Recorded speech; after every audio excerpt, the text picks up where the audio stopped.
एक बहुत ही दुखद घटना अभी सामने आई है। ये दुखद घटना में 4 लोगों की मृत्यु हो गई है जैसा कि बताया जा रहा है और 23 लोग इसमें गंभीर रूप से घायल हुए हैं। ये एक सवारी गाड़ी के दुर्घटनाग्रस्त हो जाने के कारण हुआ है। पूरे घटनाक्रम को आइए बताते हैं कि पूरा घटनाक्रम क्या है और ये जो सवारी गाड़ी का दुर्घटना हुआ ये कैसे हुआ। आप लोग जान ही रहे हैं जिस तरीके से कुर्मी समाज के द्वारा अपने आप को आदिवासी सूची में शामिल करने के लिए मांग किए थे, रेल टेका ढहर्चे का आंदोलन किए थे, तब से ही आदिवासी समाज उनके विरोध में तमाम जगहों पे आंदोलन कर रहा है। रांची हो चाहे तमाम झारखंड के जितने जिला हैं, अब ये जिला से निकल के प्रखंड ब्लॉक स्तर पे भी पहुंच गए हैं और तमाम जगहों पे लोग इनके विरोध में आक्रोश रैली निकाल रहे हैं। उसी के उपलक्ष्य में बुंडू में एक आक्रोश रैली का आयोजन किया गया था और उसी में शामिल होने के लिए जो आदिवासी समाज के लोग हैं वो तमाम जगह से पहुंच रहे थे। उसी में एक सवारी गाड़ी में सवार होकर, और सवारी गाड़ी पूरी तरीके से भरा हुआ था जिसमें 23 लोग घायल और 4 मृत बताए जा रहे हैं। तो आप समझ सकते हैं कि टोटल 27 कोई एक गाड़ी में सवार थे। वो अड़की प्रखंड से बुंडू जा रहे थे, उसी दौरान ये घटना घटी। और ये जो घटना है उसमें जैसा कि हम आपको बताएं 4 लोग मृत हो गए हैं और 23 लोग घायल हैं। कुछ जो गंभीर रूप से घायल थे उनको रिम्स में रेफर किया गया है। प्राथमिक उपचार के बाद जो बुंडू प्राथमिक स्वास्थ्य केंद्र है वहाँ प्राथमिक उपचार के बाद उनको रांची रिम्स रेफर किया गया है। सूत्रों के हवाले से बताया जा रहा है कि बहुत जो लोग हैं वो गंभीर रूप से घायल हैं। 4 की तो पुष्टि हो चुकी है कि उनका मृत्यु जो है वो हो गया है, लेकिन और भी इसमें बढ़ने की संभावना है जैसा बताया जा रहा है।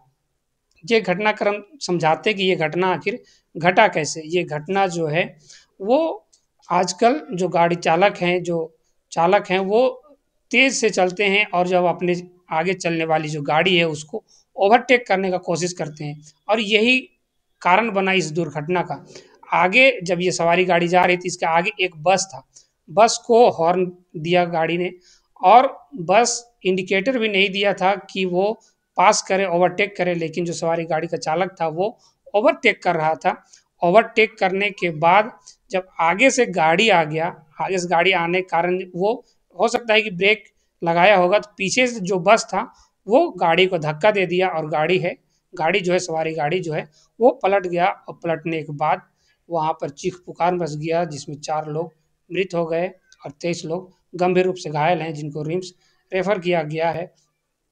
जो यहाँ से रांची से इस आक्रोश रैली में शामिल होने के लिए केंद्रीय सरना समिति के जो अध्यक्ष हैं, केंद्रीय अध्यक्ष अजय तिर्की जी, वो क्या कुछ कर रहे हैं, आइए उनसे जुड़ते हैं, जानते हैं कि वो इस घटना को कैसे देख रहे हैं और उनका क्या कहना है। ये जो घटना हुई है इसको पूरी तरह कैसे देखते हैं और आगे की रणनीति क्या है? देखिए, सबसे बड़ी बात है कि जिस तरह की जो घटना घटी, बड़ी दुखद घटना घटी है। हमको लगता है कि झारखंड में ऐसा पहली बार ऐसा घटना घटी है। इसको लेके पूरे आदिवासी समाज में रोष है, चिंतित है और बहुत दुखी की बात है इस तरह की घटना घटी है। लेकिन माननीय मुख्यमंत्री से हम बात करेंगे अभी यहाँ से जब निकलेंगे हम लोग तो माननीय मुख्यमंत्री से बात करके जितने लोग घायल हुए हैं उससे तो पहले सबसे पहले प्राथमिकता होगी कि उससे सही से इलाज हो जाए, उचित उपचार इसका हो जाए और जो लोग मृत्यु हुई है उनके परिवार को उचित मुआवजा मिल जाए, ये सरकार से हम लोग मांग करेंगे। और हमको लगता है कि इस पर बहुत जल्द हम लोग पहल करके जितने लोग घायल हुए उनको इलाज सही से हो जाए। अभी हम लोग उसको देखने के लिए रिम्स में भी जाएंगे और जितने परिवार के लोग की घटना घटी है जिसकी मृत्यु हुई है उनके परिवार को उचित मुआवजा दिलाने का काम करेंगे हम लोग। अजय जी, सबसे बड़ी बात है कि प्रशासन के द्वारा बस को नहीं पकड़ा गया, बस से कहीं ना कहीं टक्कर हुई है। देखिए, घटना स्पॉट पे तो हम नहीं थे। जो वहाँ के लोकल जो प्रशासन है, थाना प्रभारी होंगे या डीएसपी होंगे, उनसे बात किया जाएगा क्या सही में क्या सही सच्चाई क्या गलत है।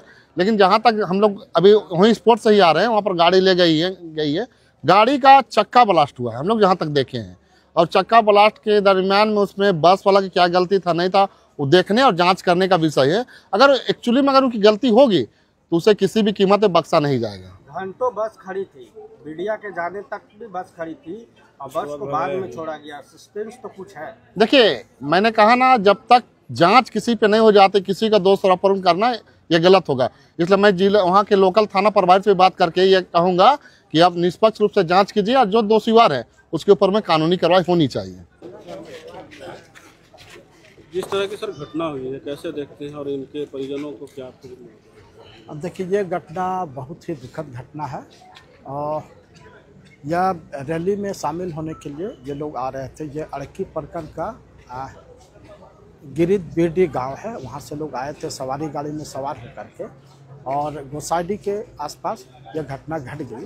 वो अचानक सा एक बस आगे आगे चल रही थी, बस को ओवरटेक करने के लिए ड्राइवर ने गाड़ी को स्पीड से बढ़ाया और उसी समय उसका टायर ब्लास्ट हो गया। और ब्लास्ट होने के बाद तुरंत पीछे से जो बस को जिसको ओवरटेक किया गया था, वो बस भी पीछे से धक्का मारी और गाड़ी पलट गई। तो इसी में टोटल 23 लोग इंजर्ड हुए और 4 स्पॉट डेथ हो गया। और इसके बाद 15 को लोगों को हम लोगों ने रिम्स रेफ़र कर दिया है। शेष जो बचे हुए हैं उसका इलाज हम लोग इसी हॉस्पिटल में हम लोग अपनी देख रेख में करवा रहे हैं। तो इसमें मुझे लगा कि जो सवारी गाड़ी थी उसमें लोड भी थी, जो नहीं होना चाहिए था, नियम सम्मत बिल्कुल गलत है। और इसकी हम लोग नियमित जांच करेंगे आने वाले समय में। और इसके बाद जो ओवर स्पीड है ये भी बिल्कुल गलत है, क्योंकि आए दिन हम लोग देखते हैं कि ड्राइवर ओवर स्पीड में चलाते हैं, जो नहीं चलाना चाहिए। बस को भी छोड़ दिया गया, पुलिस वहाँ पे थी और बस को ये इसकी तो जानकारी मुझे नहीं है, क्योंकि मैं सोनाहातू प्रखंड गया हुआ था जांच के क्रम में ही, इसीलिए मुझे इसकी जानकारी नहीं थी, क्योंकि मैं उस समय वहाँ था नहीं। लेकिन फिर भी हम लोग इसको देखते हैं कि बस अगर धक्का मारी है उसको तो छोड़ना नहीं चाहिए था, उसको भी पकड़ लेना चाहिए था। निश्चित रूप से हम लोग उसको पुलिस स्तर से पता करवाते हैं।